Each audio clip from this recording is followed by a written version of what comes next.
So, what do you think, sir? Beautiful car. I'll take it. Great. Shalimar Trading, 40B Wilkinson Road. We have all types of Suzuki cars and Jeeps. How may I help you? I want to buy a car for my girlfriend. What make?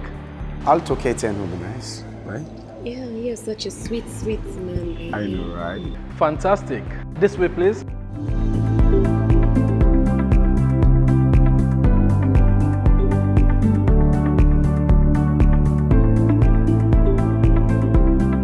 When we talk about trust, value, and services, we talk about Shalimar Trading, where all our customers are satisfied. Hi guys, it's the Phebe Swill platform, and in today's program we're going to talk about entrepreneurship. Yeah, we do hear that word a lot now, but how much do you know about the word itself, entrepreneurship? What form does it take? What is it really about? And how can you be an entrepreneur? What are the benefits of being an entrepreneur? Today I have two young people here to talk to us about it. I have Alex Nalo Jr., who's from the Institute of Leadership, Entrepreneurship and Agriculture and Development, ILEAD. And then I have Mrs. Melford Mara. She's an entrepreneur. So she's actually a reality of the word itself, entrepreneurship. She is an entrepreneur. But I'll start off by talking to Alex. A lot of times we talk about entrepreneurship. What is entrepreneurship? Well, I think it's a big word, and we have not got any universal way to define what entrepreneurship is, or neither you would say this is unacceptable, this is unacceptable. But then a lot of studies around the concept itself. From my own perspective, I did a book called The A to Z of Entrepreneurship. And, sorry, can I have that in hand as we talk? Yes. Having looked at the Sierra Leonean entrepreneurship ecosystem and having worked within the African ecosystem as well, I came to the conclusion that entrepreneurship, specifically from my own perspective and learning, is that it's when you use your endowed, God-given ability, creative ability, and innovative instinct to provide, first of all, to bring a change, leadership, and provide solutions to a human need. Then you call yourself an entrepreneur. I push a concept of that. Entrepreneurship is not only about starting or owning a business, it's about a mindset. It's not a job, it's a mindset you should have. And that's exactly what's written here. The A to Z of entrepreneurship, it says entrepreneurship isn't a job. Entrepreneurship is a mindset, Alex Nalo Jr. Now, that mindset also, my thoughts about entrepreneurship, it's solving problems. You're right. Does that also factor into entrepreneurship? That's why I said, like, when you provide a solution to a human need, you know, when you look at things people want, things people need, you know, entrepreneurs thrive in an environment where you have problems, where you have things that are disturbing people, things that are unsettling people that they're so uncomfortable with. Most times these entrepreneurs are part of those sets of people. They experience that pain, they experience that burden. When it becomes to the point that they become so uncomfortable, they now say, come on, you know what? First of all, most times it starts by, I want to provide a solution for myself. I want to provide a solution for a small group of people. And when they test the idea, it works, then it becomes a solution that they can spread. And eventually, because it's just natural that when you provide a solution to a need or you solve a problem, you make money. But then from the beginning of their perspective is the burning desire. So between making money and solving problems, which one does entrepreneurship focus or should focus more on between providing a solution and making money? Well, Which one weighs higher on the scale? Well, for entrepreneurs, you always have to keep your eye on the ball, and the ball is providing a solution to a need. That's what happens, because it's when you provide a solution to a need, it's evident that you have to make money. But then, if you keep your eye on making money, there are a lot of hundreds and thousands of ways to make money. So, but then when you provide a solution to a human need, and you make even better and more money. This is where mostly when I have the opportunity of making statements or speeches at events that host a lot of young people, I say to them, we find ourselves in a unique part of the world where it is easy for us to be useful because of the problems we have. Yeah. If you're in a very developed country, you really don't need to crack your brains much, right? You have good health system, you have everything is good. So you're just there to enjoy the facilities. So you're a consumer. But because of where we find ourselves, every problem, I always say to people, is an opportunity for you to be useful. That problem in your life, the problem in your family, in your community, in your office, in your school, wherever you are, those problems are opportunities for you to be useful by thinking of ways to solve those problems. And in the end, you could commercialize that solution or innovation you're bringing into solving the problem. Right. This is where I bring you into the discussion now, Melford. You started something so small, I Grow. Yeah. Take us through the journey of I Grow, how it started. Okay. Yes, take us through that So journey. about I Grow, how I Grow started while Alex was saying, but most of the time it's about a drive to solve a personal need. That's what I Grow came out of. I personally struggled with damaged hair. That was the main issue I had. And at the time, back in 2015, 2014, we come from Sierra Leone. It's a third world country, and most of the products that come into our country, it's either substandard, that's the first thing, and most of the time not catered to us Africans in an African climate. So that was an issue at the time for me, because most of the products that were out there couldn't necessarily work for my natural hair. So I took it upon myself to find solutions. I took to the internet about herbal remedies, things that I can get from this part of the world in Sierra Leone, things that I can put together to get something that might work for myself in my climate. And then eventually, through extensive research, through trial and error, I eventually came up with a formula that I called at the time the hair growth formula, and I started using it on my hair personally, and it worked greatly. And I think people started asking me, because at the time, we never believed that African hair can grow long, because all of our hairs were rather relaxed or something, with this chemical. So it was always at this awkward length. And I always had questions in college. Your hair is really long. How do you go about it? And then I started telling them that I have this thing that I make at home. I use the shea butter, and I have many other things that I put together. And they were interested. And can I have some? Can I have some? It was like that. My mom used some, my sister, my friends. It wasn't a business at the time. But I started having a lot of people coming in. Oh, can I have that thing? Can I have that thing that you're making? And then eventually I said, you know what? I'm using my money, and it costs something. So it was more like you're giving people a gift. Exactly. So something like that. So how did you transform from just dashing people, giving gifts, to now owning it as a business? Yes. Well, it came, I think, one day after college. Two friends of mine asked me, Melford, please. And I was like, I don't have money. I don't have money to make another. I said, we'll pay you. I'll give you the money, just make it. I'll give you the equivalent of what you used to make it. And then I went to town, purchased the ingredient that I used at the time, put it together, and these yogurt cups or something. It just came. I put it together, and then I went to class, and I sold it at 60,000 yuans each. And basically, that was the amount of money I spent at the time to buy the stuffs that I said, you know what? So that was not profit making. It was just cost recovery. Exactly.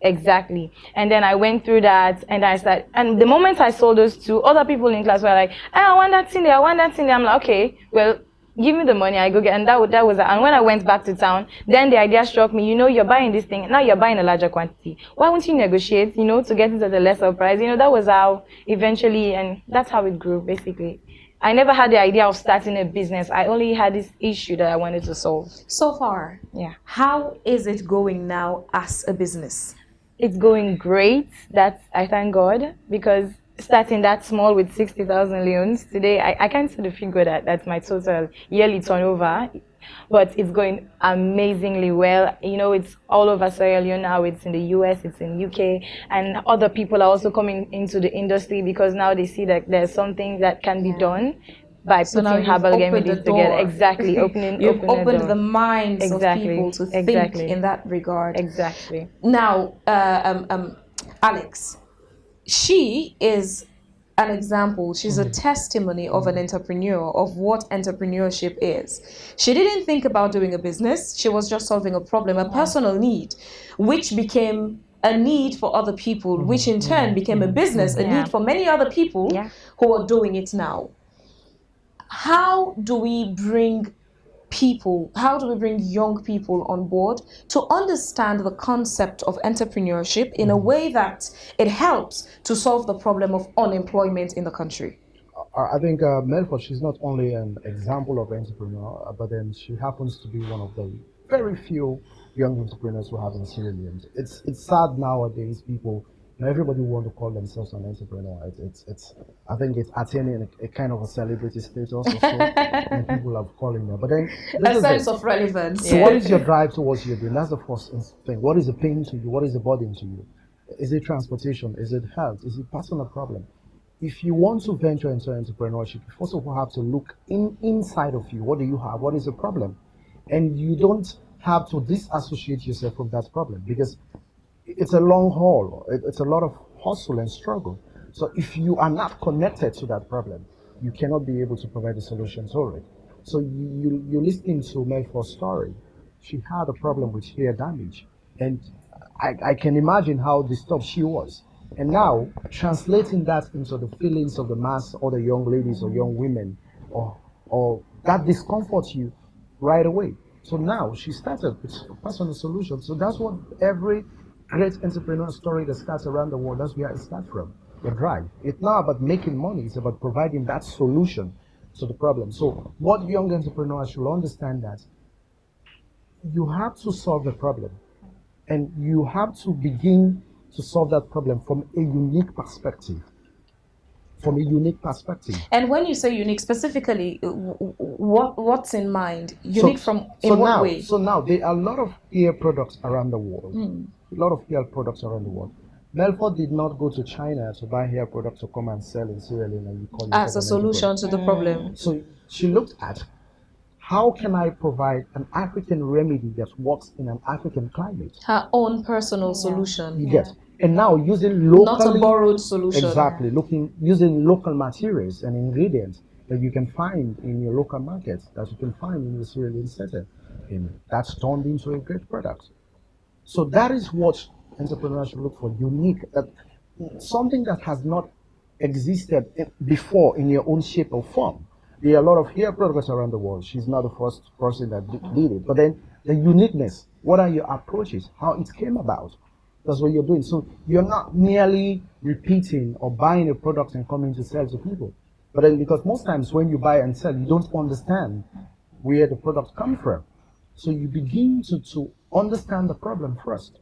Because if you don't understand the problem, and if you're not connected, if you're not a victim of the problem, it becomes very difficult. So that's why entrepreneurs is, first of all, you have to discover yourself. You have to know what you are about. Because mostly people want to solve a problem with, it's like if you have 10 cars at home, you have a Range Rover and a range of other brands. Then you see people on the street struggling for transportation, and all of a sudden, I want to go and buy product, I want to do taxi business. It's very difficult for you to succeed in that kind of business venture. Because first of all, you are not a victim of that problem. It's not a pain to you. But then imagine if you struggle at St. John mostly to find a transport. There's a lot of hustle to get the transport. And from that struggle, something came to you to say, how can I provide a solution? I want to stop this problem. You're connected to it emotionally, you're connected to it spiritually. So when you sit now to put your thoughts and your ideas together, we have what we call a beginner's law. Whenever you're desperate in the sense from your heart, whenever your heart is connected to something, the universe will favor you. Things will happen in your favor. Yeah. Ideas and thoughts will begin to come together. And by the time you know it, and thoughts, things are formed. That's a cue. We'll come back. This is the Phebe Swill platform. We're talking about entrepreneurship. We're taking a break. Don't forget, we're here at Golden Tulip Hotel, Essential Kimbima, and this is a lovely place where you could just come, use the venue for whatever event or purpose you want to. We're taking a message from our sponsors, Okel Commercial Bank and Shalima Trading. We'll be back. Sim Couple allow old and young to make deposit and withdraw cash from their account at any time and anywhere. With Okel Commercial Bank SIM Couple, you can send and receive money at any place and any time. Okel Commercial Bank don't make life better for we all.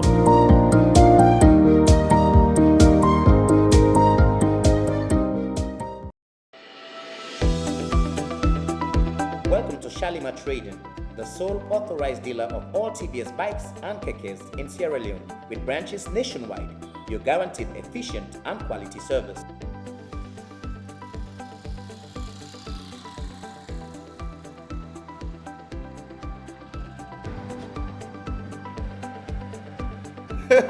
Amude, long time. Abdul, long time indeed. Sorry, your brother. No worry no more. I see you like a dream. So waiting you be there all these years? You know, easy, bro. 4 years after college, no job, no prospect. So before I sit down, so I say make a fencing do for put food on the table and feed the family. Nice one, bro. In fact, with this TVS keke, I'm able for save enough money for start up my own business. Wow. I'm really proud of you, my brother. I wish we as Sierra Leoneans be the thing so positive like you, like we country for being there in a much better place. Amen to that. We carry original, genuine spare parts for all our bikes and kekes.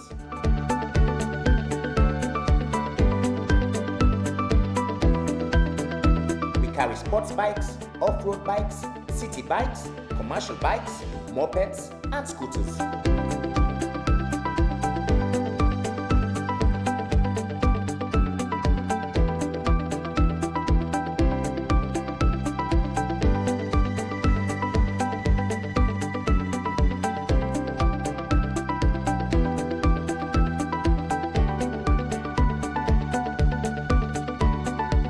Hi babe. Hi. It seems you're enjoying this new habit of riding scooter to school. I am. Don't have to worry about the city traffic, and I'm never late for class.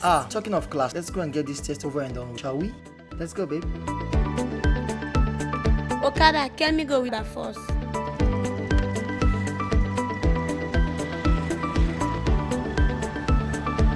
Shalima Trading, TVS bikes and kekes, the safest and most reliable investment you can make.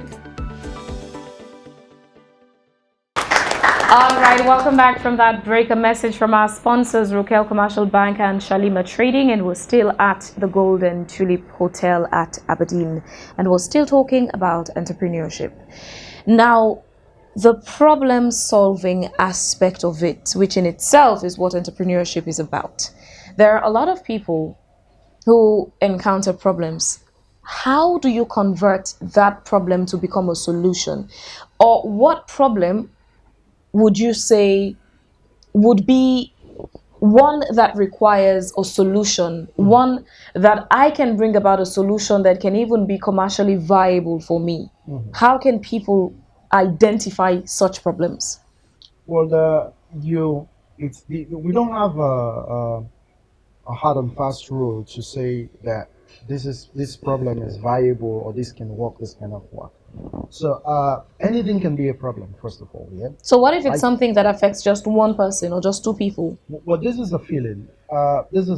If you're honest enough and true to yourself and true to the problem you want to solve, I wouldn't say there's only one person that suffers from one problem. That is subject to a lot of argument. But the thing is, this is what entrepreneurs know. It's vision. It's vision. You imagine, you create things in your head. So you sit and say, if I go through this pain, because I live in this environment, because I live in this setting, because I come from this family background, because I this, it's normal that you're not the only person that finds yourself in that situation. So now you imagine that if this is a pain to me, there's a possibility that it's a pain to many people. And now, some other people would not even accept that it's a pain to them, or they might not have discovered that pain. But when you start your venture, like what Melford did, many people were a bit, not say careless, but they were not giving too much attention to natural hair or how they care for the hair. It was not a concern to them. It was not a pain to many. But then when you see something and you relate to it, when you see a solution, then you know, oh, okay, I think I'm going through a similar thing. Let me test and see. Because the thing is, people cannot be connected. People cannot use what is not in existence. They don't know it. Yeah. So when you provide that, so most times we tell people that it's not about what is acceptable. Entrepreneurship is about creativity and innovation. And creativity and innovation it's pretty much about doing things differently, not necessarily probably doing things that have not existed before. No. It's about not doing things rightly or wrongly, because in entrepreneurship or in innovative process, there's nothing that you can say this is right or this is wrong. It's about how you do it differently. But the least things you would take can become the biggest things. The biggest things you can imagine that can become the biggest solution cannot be the biggest solution. So now, in entrepreneurship, after you come to that stage of discovering what works, Melford talks about research. You now come back to yourself and see, we have what we call human-centered design. You now come to the real times and see, now, this is a point, this is a problem, I'm facing this problem, but I have to be realistic to myself. You have to test the market like what Melford did. Human-centered design specifically teaches entrepreneurs that you have to understand that the problem you are facing, it does a problem to many other people, and they are longing for a solution. So that when you design your products, when you design your solution, it lives for as long as humanity continues to exist. Like you imagine product like a toothpaste, product like a toothbrush. People would always need that. Yeah. Because it's created because of the need, out of the need for humanity. So when you do that, it happens. So most times you don't have to, as I said, when you imagine, it comes to the reality of the situation and see, can people do this happen? What happens with that? So you test your product. But it's all about the courage of starting very small as an entrepreneur. You have to start very small. And most times you're not assuming that this can work. And that is what that's an interesting part you've brought up. Melford, prior to iGrow becoming a business itself, did you have thoughts about being an entrepreneur? Well, I'll say no, because I never had the background. I was never taught about entrepreneurship in school. I'm an art student, to be particular, not the commercial, so I had no idea about it. But so I wouldn't say it came as an idea like I wanted to start a business. Like I said, it was just a personal solution. It's just a need. I want to solve this. It works for me. I want to help other people, and eventually people bought into my idea. We're not trying to pry into the finances of the business, but with the way it's going, is it something that can sustain you as a CEO without the need to be in search of a job, to be in search of employment by another entity? Definitely. With the business now, how is it helping you in terms of creating employment for other people? Well, in terms of creating employment, I'll say, because for now, I'm a sole proprietor, but I have an assistant, I have a delivery person, so I'm creating employment for 2 people. And apart from that, it's also helping I'll say, because I source most of the raw materials from old women in the provinces. I have the shea butter, I have the black soap base, I have the coconut oils, and all these other things. So the money is not basically flowing to me alone, but I have to buy from other people as well. I have people in Kenema that I have this community. They're asking me to go there because I'm this one person, this lady, all the time they buy mostly this person all the time. Like their families are dependent on iGrow. So it means a lot to me, because it's not only about me. It's about people who work for me. It's about people I source from.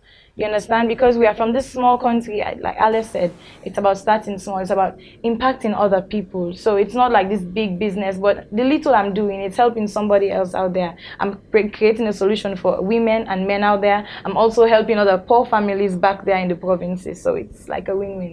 You started off with situation. just doing hair food Yes. for people who would like to grow their natural hair. Yeah. Today, I see on social media that the business is growing. Yeah. What are the new products you have? Well, the new products we have now the body butter, we have the hair oil, we have the black soap, we have the shampoo, we have the body oil, we have conditioner on the way. Like a whole range of products are coming up.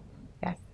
And those are for both genders now, because Yes, initially yes. it was just for the ladies, those who wanted to have a natural hair. Yes. So far, what's the feedback you're getting from your customers, the consumers of your products? Well, I'll say that's the main thing in business. It's about consumer feedback. iGrow would not have grown if I wasn't having good reviews.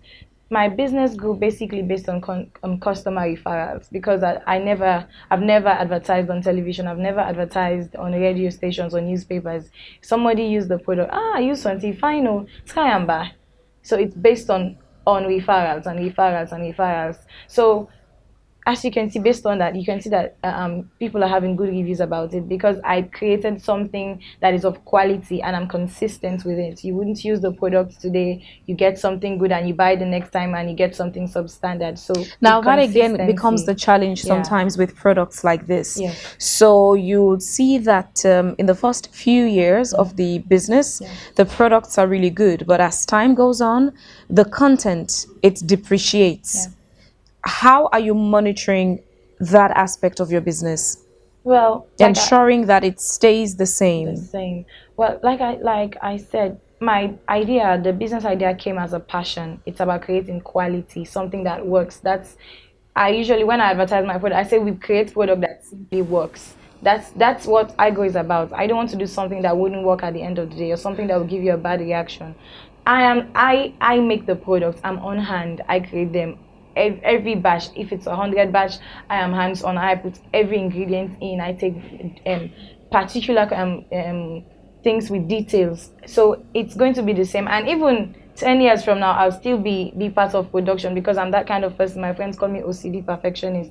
I like things done properly, because at the end of the day, it's my brand. If somebody uses my product and get bad reaction with it, I am to be blamed. So I don't leave it in the hands of people. And that's what many entrepreneurs get. Because when you say, oh, I'm the CEO now, I don't get time for that again, oh, no, I will make them. That's where the problem starts, because people start doing it half-heartedly. But when it's you are hands-on, you get the best quality of it all of the time. So I think 5 years from now, 10 years from now, iGrow will be the same, if not better. Now, when you talk about entrepreneurship, we do have people who just think that the best way to be successful in life is to be employed by somebody. You wake up in the morning, there's that sense of relevance. Oh, I'm dressing up, I'm going to somebody's office. You work as an employee for the rest of your days. That's a definition of success for a lot of people. We'll come to talk about how that perception can be changed. This is the Phebe Swill platform, and we're at the Golden Tulip Hotel. Let's take a break. A message from our sponsors, Rokel Commercial Bank and Shalima Trading. Sim couple allow old and young to make deposit and withdraw cash from their account at any time and anywhere. With Rokel Commercial Bank SIM couple, you can send and receive money at any place and any time. Rokel Commercial Bank don't make life better for we all.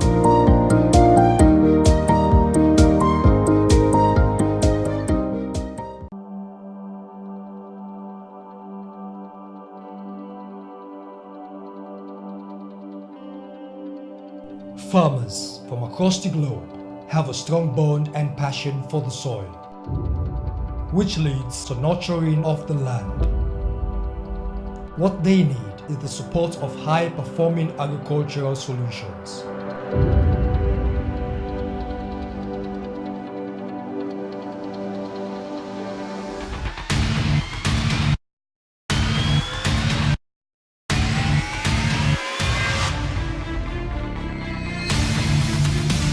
With a wide variety of implements like rotavators, self-propelled combines, disc plow, MB plow, disc harrow, cultivator, reversible MB plow, and other implements.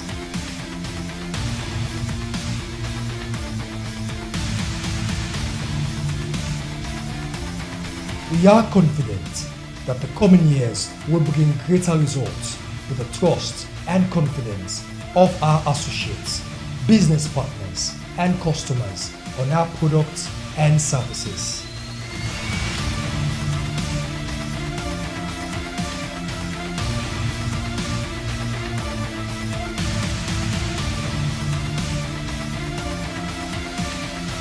Sonalika tractors range from 20 horsepower to 120 horsepower.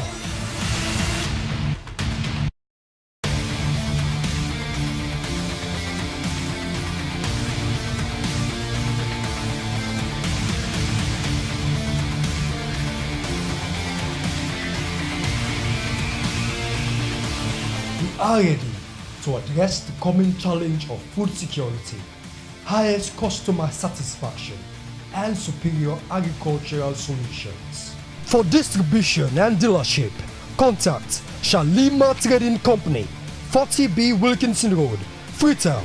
Telephone 099 909012. Sonalika. Welcome back from that break. We're still at Golden Tulip Hotel, and this is the Phebe Swill platform.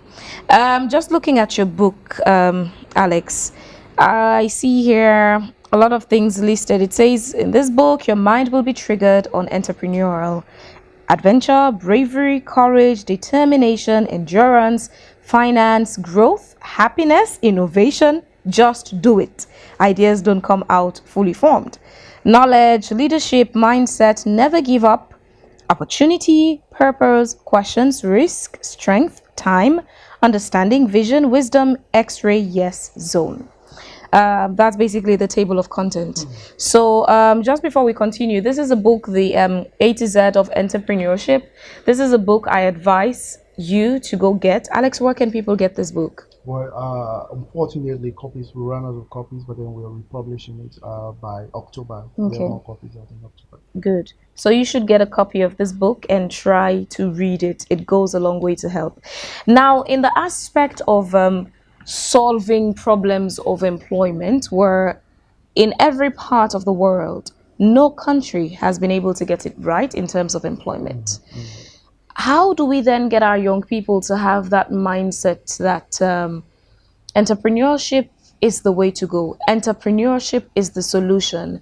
Of course, definitely not everybody would go into entrepreneurship. Not everyone would be a CEO, because if for all CEOs, who would be the employees of those businesses, right? Sure. But how do we encourage more people to think in that area, especially people who complain that, oh, I'm a graduate, I've not been able to secure a job? How do we unveil that cloth covering their minds and their faces about entrepreneurship? I think if you look at the Global Entrepreneurship Index, Sierra Leone happens to be really bottom, like every other index or indexes you can find. The key thing about entrepreneurship is your attitude, first of all. You have to have the entrepreneur attitude.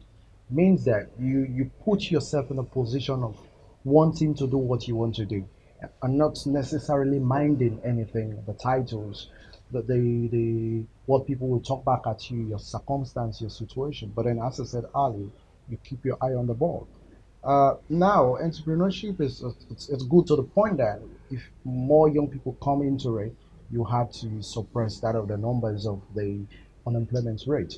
As you said rightly, it's not wrong for people to work for people. It's okay, come on, because I open my company and need people to work for me. Yeah. But what we're saying is that now Sierra Leone have there's a mass awareness. A lot of young people now know about entrepreneurship.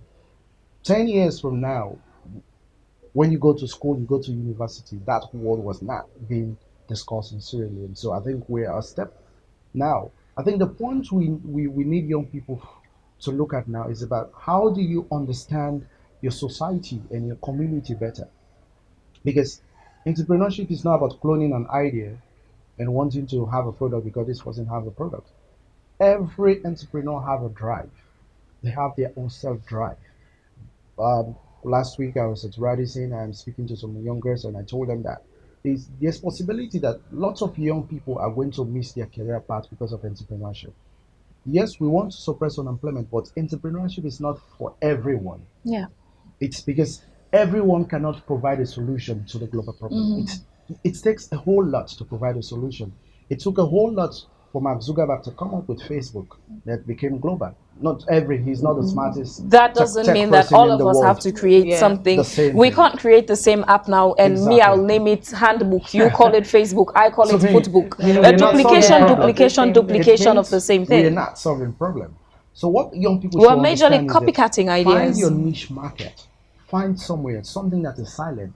I tell you, in the world or even in Sierra Leone, there are things that nobody is thinking about in Sierra Leone. There's a problem lying somewhere that nobody is looking at. So what you do first time, I tell people, fill the room with all of the ideas, look at what is happening, and find what is missing, and see how connected you are to that.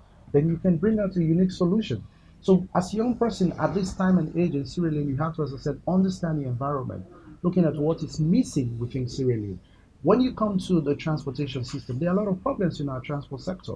When you come to the health, a lot of problems, agriculture, a whole lot. A lot is happening, but then it takes a single person to zoom out of the crowd and sit and say, come on, everybody is doing this, everybody's working, this solution they're bringing out. How can I better this solution? What can I bring on to see what happens? And what happens with that? It takes a whole lot for you to do that. The first challenge you can face is capital. You don't have money. Yeah. That is huge. And great ideas don't become great if you don't finance them. So what happens? You have to be humble to start very little. And that's why I would always admire the entrepreneur attitude of Melford, even in front of her or even behind her. Because it's about, she started small with her product. And imagine, even when I grow, at some point, I grow took a peak, like everybody would I grow. Now it's about money, it's about counting the numbers. But at a point when the market was, I grow went viral, she was not carried away to the point that I have to do crazy things.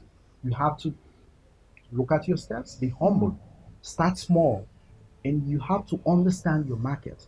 You have to understand the growth phase and say, I have to be satisfied at this level. So that now she's talking about series of products that have come after I grow.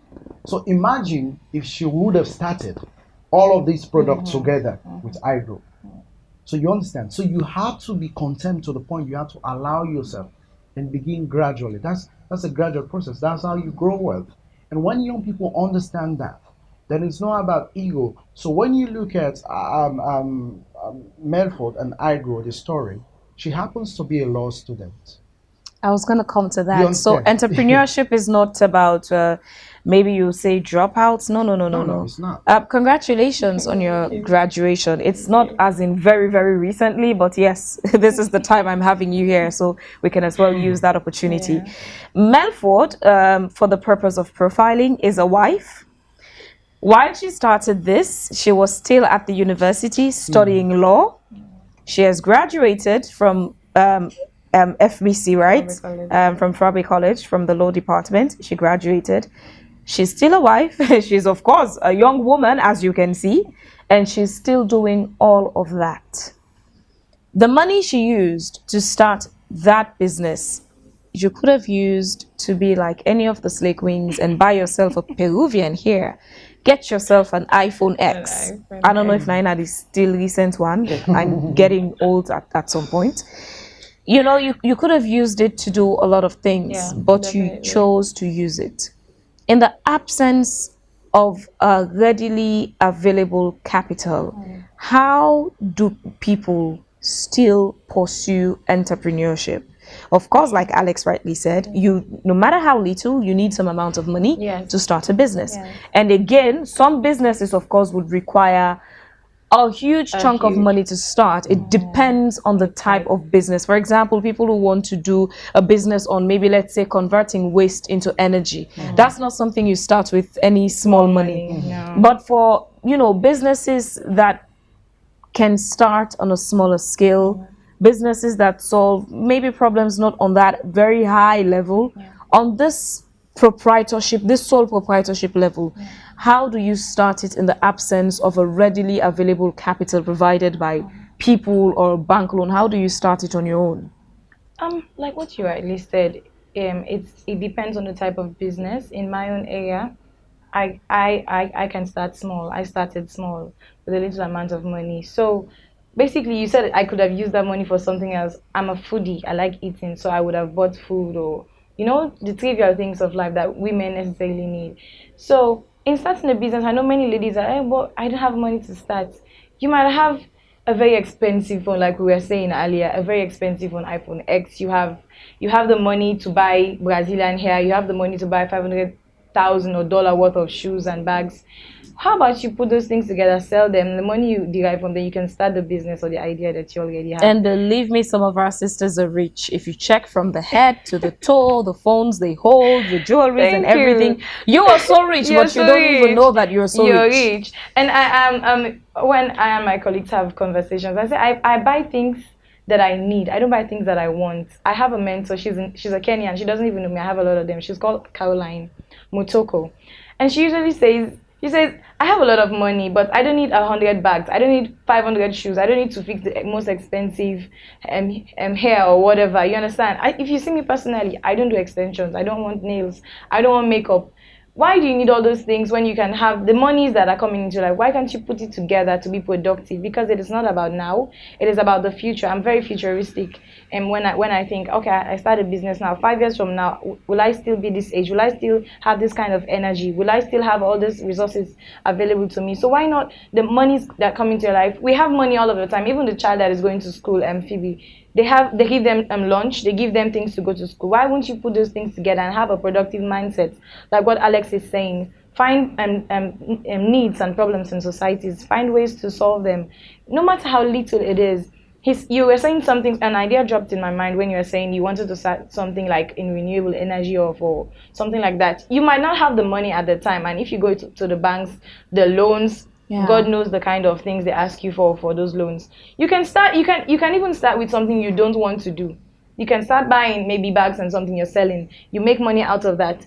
To an extent, you now have enough money maybe to start somewhere. So you necessarily don't even need to start. Okay, I have this. I need 1 million or 2 million or 3 million to start this business. You don't have that money at hand at the time. You understand? But you can start doing something to raise that amount of money, and then you can become an entrepreneur. You can start doing a business to double up the funds that you already have in hand. So those are all ideas you can start when you're trying to start small. Yes, Alex, I'd also like to hear your thoughts on that. How do you start a business in the absence of a readily available capital provided by someone else or a bank loan and so on and so on? How do you start it on your own with your own resources? So normally when you want to start entrepreneurship, your first call for capital, normally we say friends, family, and fools. Friends are probably people who Friends, family, and fools. Oh, wow. Friends are Interesting. probably people who are in your circle. Mm. You want to be open up to them. So, okay. Because most times we ask our friends for things which are not related to business. Probably I would say, okay, Phebe, I'm broke. I need 100,000. It happens. People give you that. So, so friends, you look at your family and you want to speak out to a lot of people. And fools, in a sense, probably these are just people who have money, but then they don't know what to do with the money. And you meet somebody somewhere, you pick up a conversation with them, and I say, okay, man, probably I can just give you 500,000 in some days. But then with all of that, I think pretty much it's about discipline. I think the first call for capital is discipline. That I have to start with a little amount, and I have to understand that my beginning shall be small. If you understand that, then the capital is a problem, but it wouldn't be a problem to you starting or to your entrepreneur journey. Because even though you need $10,000 to start this business, but then you are comfortable with 100,000 leons because you know that that is a money you can grow and that can attract the $10,000. Because it's very difficult to have people invest in you. People invest in your idea. They have to see your drive. They have to see the passion. So most times what people do, entrepreneurs, they look at, I'm looking for $10,000. I have this business idea. If I get $10,000, I'll be able to start. Come on, man. You're speaking $10,000. Nobody's going to give you that money. But then if you start doing something with your 50,000 loans, with your 100,000 loans, somebody, people want to know your story. That's what that's the easiest way to have an investment, when you have a story that this is how I started. So assuming you tell somebody that, you know what, I sold my clothes, I sold some personal things just to raise this, 500,000 euros, and I started 6 months now. The business is now still growing, but I need people are touched because we are emotional people. So you want to appeal to their emotions for them to be able to give money to you. So when you do that, again, you have to start very small. No matter the investment you need, if you are not willing to start small. I've seen people in Sierra Leone who have started businesses with thousands of dollars. They fail. That's honest.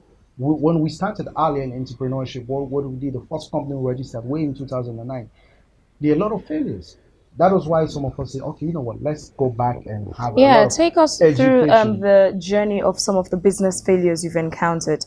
I always stick to these things because sometimes when we keep talking about the successes, it's painting a fantasized world for people where you Exactly. think it's all rosy. Success is that easy because people hardly share the failures with others. You're right. So there's that fantasy, and believe you me, that's far from the reality.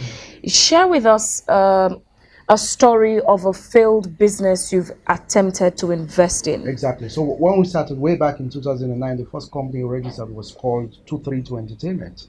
Then I had just stayed in Ghana for some couple of extra studies and something, and it was trending in Ghana, of course, 233, and you go to Nigeria, 234. I came back to Sierra. I said, okay, 232. There's nothing like 233 in Sierra Leone. We started 232 Entertainment. Something happened somewhere. I went to England. I got some couple of equipment. We had acquired equipment like way over like £25,000 worth of media production equipment. We came back. All right, now as a young man, imagine way back then, thinking that okay, you know it all. You're thinking that you're wise in your experience. Everything went down because we're not able to manage. We thought this is about celebrity life. It's about, I know this person, you want to be here, you want to go out. Everything went down the drain. We had the equipment, we are lost because it was a lot of issues of management. So everything went down the drain. It was crazy. What lesson did you learn from that experience? Well, the lesson I learned was starting small and discipline.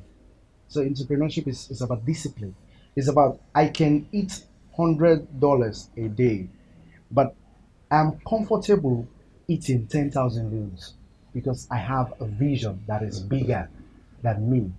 So that discipline. So what happens? It's tempting as a young person when you begin to have some cash, some money at some point. You think, okay, You want to go on a shopping spree. You want to be spending money. Exactly. You begin to buy things you don't need. So that happened. But then we learned that. Again, what happened? We came back to the point. Now transitioning, we transitioned the company to Emotions Multimedia. Started Emotions Multimedia. It's a bit of a lot of discipline now. Money started coming in. We had big contracts. What happened now? Again, I was tempted. I inspired the team wrongly that now let's scale. We employed 6 people. Imagine. We say, okay, we want to become bosses, we want people to work for us now. Did 6 employment. We ran for 2 months, the money finished. That was like zero again for us. Because at that point, twice. At that point, failed now, attempt twice. Take at that note. point for us was that okay, I can do this, but I think it's a boss status, I need somebody else to do this for me. Like what she was saying. Exactly. And in that, even the passion would not be the same. Yeah. Exactly. So that happened, and we came to the realization now. Okay, we lost that business in a sense, and I will come back to the point that okay, now is about you have to be humble through this journey. You have to understand that this is how this thing works, and this is not how it works. So we now came back to the realization, saying, you know what, okay, I think we're missing a lot of this entrepreneurship thing. It's a lot of excitement. But then when I speak to people my age in Nigeria, in Ghana, they're amazingly doing well. I was like, you know what? First of all, I need to stop investment and business, and I need to understand. I need a lot more information. So that is how I became very interested in entrepreneurship education. I said, you know what? I need to learn some things. I need to understand, because when you read financial management, when you do financial accounting, cost accounting, all the things they teach you in school, that's not what happens in the markets. It's a different experience. You assume that this thing can work. It cannot work. And what happens then? We don't have the courage to go was lacking in that sense. So we came back to the realization that we needed to take a pause. We took a pause, understood the markets and the climate better. And now with a couple of other businesses and investments that we are anticipating and doing, It was pretty much going well. It's about now beginning to humble yourself. That's to the point. That's to the point you tell yourself that, okay, I think I need a car. But my point is that if I'm looking for an investment, like we're starting up an investment by October, that is costing like a really huge sum of money. Okay, why do I need to take $5,000-$6,000 to buy a car to appear like Alex is making something? Like Alex is Dancote now. Like get to Alex the is Bill point. Gates. So we came to the stage where we don't care about appearance. We don't care about what the poster looks. We care about what are you building. Content. You're building for the future. You're building something that tomorrow our grandchildren, our children, and our generations after us will not seek employment. Will have something to start from.